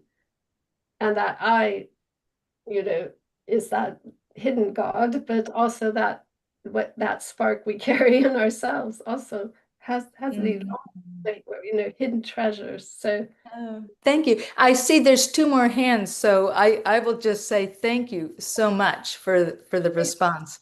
the rating, which I ought to be keeping an eye on, but thank you very much. So yeah. Other questions? We've got about 7 minutes, I think. So thanks. Hello. Yeah, we have 2 questions. Okay, go ahead, Carmen. Okay, so thank you very much, Melinda. I think it's really interesting. I used to say that I dream a lot, but I think it's not the appropriate way to referring to it. It's more than I remember very vivid my dreams, like normally, very often. Now, when I have to paint them, my mind was blank. But normally, when I wake up, I remember very clear images. And then the question that I wanted to ask you is that I'm gonna try to organize my mind. It's like when I wake up, I have like different like pictures in my brain, and then I start like organizing them, you know? So like my question is like, you know, like when your unconscious minds like somehow manifests, it doesn't manifest like with logic as normal, like as like our, I don't know, awaken, or I don't know if that's the word, but yeah, mind does. And I always like organize the dreams, you know, in a way that it makes, you know, like when I am remembering them, but I can't like remember them without using my conscious mind. So I don't know, like, what are your thoughts about this? Because it's like whenever I wake up and I start reflecting on dreams, I am already like making some interpretation about them, and they are not as, you know, like as real as they were during the dreams. I don't know if it's clear. Yes. No, I know the feeling. So, I mean, again, before there was language, there was imagery, right? So if you have visual impressions to make a filmmaker like a storyboard of it, or in the Buddhist tradition, they have these zines, are they called? Zines, I always mix it up. You know, it's a dream journal, but through imagery. And then you just write keywords, and, you know, because you notice in dreams, there's often very little conversation, very few words. So they tend to have significance. So I do like to note down, even if I draw an image, I like to note down any keywords that were said. Yeah.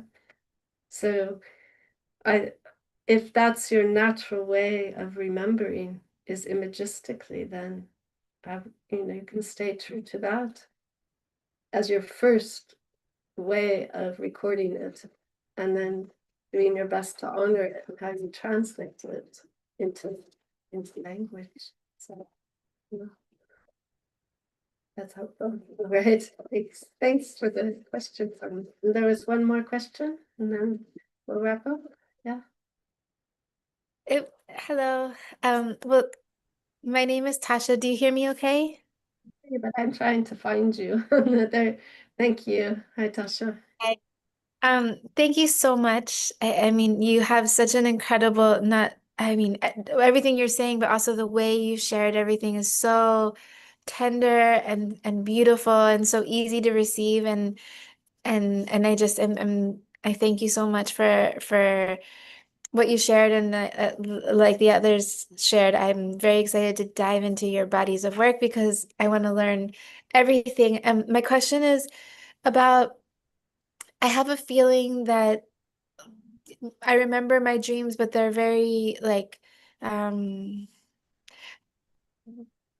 a result of the stress that I have in like the day. I feel like sometimes it's sort of, I don't get to go into the depth that is possible. And I was just wondering if you had any theory about whether or not we can deepen our, I guess, deepen our practice with our dreams. I imagine there's ways to do that, but do you think that there's some dreams that are sort of superficial, that we're just sort of processing some of the stresses of the day, or are they all worthy of being profound? Yes, good question. I think if you think of seashells on the beach, right? Sometimes they're just bits of shell, but you still pick them up and turn them over and wonder about them. And you wouldn't say, I mean, it tells a story, doesn't it? And it's not because it's small or, not the whole shell, that it's no less meaningful for you if you give it meaning that way and receive it, right? So I think even fragments of dreams have something to tell us. Can't tell you how many times I've worked with, I didn't dream anything. Oh, just tell me a little bit. Oh, just a color, just an image, it's all kind of it's all have something to give us or reflect back to us or teach us an opportunity to be reflective, self-reflective, which is never wasted.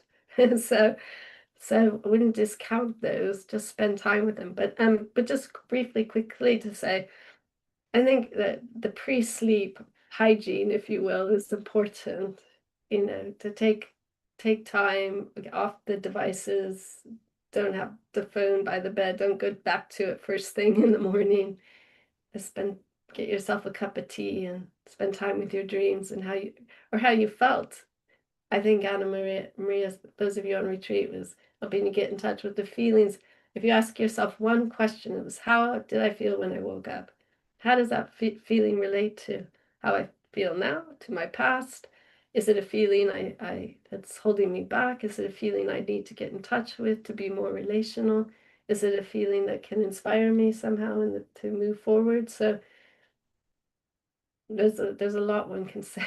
But the sleep hygiene bit around, yes, just taking a bit of time, creating a space, just like we did here. That's surrender. That's surrender. You have to create space for something. So that's thank you for asking the question. Yeah. So it's lovely. I did want to say to anyone out there, like the first showing around Wendy around the childhood dreams, that yes, also I've often may have had experience of the dream parents being frightened of the dreams that the child shares and all of that, and obviously the way it's taught in our culture. But if that was your experience, please go back and value those dreams and the self that was you, and be compassionate towards that child self and allow those dreams to come back as Wendy has and speak to you. So, all right. I think it's time for supper here nearly. And it was lovely. Thank you for the interest and for the questions from everyone and your attentiveness and the opportunity to share. And I don't know, I'd love to know more. I asked Anna Marie a little bit about the different ways you're all working with climate and, raising awareness and changing hearts. So, blessings for you on that. And I'm glad to be a part of it in some way today. Thank you so much, Melinda, for your insights, for your generosity. Thank you all for the questions, insights, and thank you. Yeah, and we look forward to start weaving next Monday. Any questions that you have for the immersion, we are ready to answer. Then just write to us, and yeah, we'll see you. Some of you will see you on Monday. We are very excited about it. Yeah, have a great retreat. Yes. Thank you all. Okay, bye-bye. Thank you. Anna Maria, yeah. Thank you. Javier, Isabel, thank you so much. Gracias. Bye.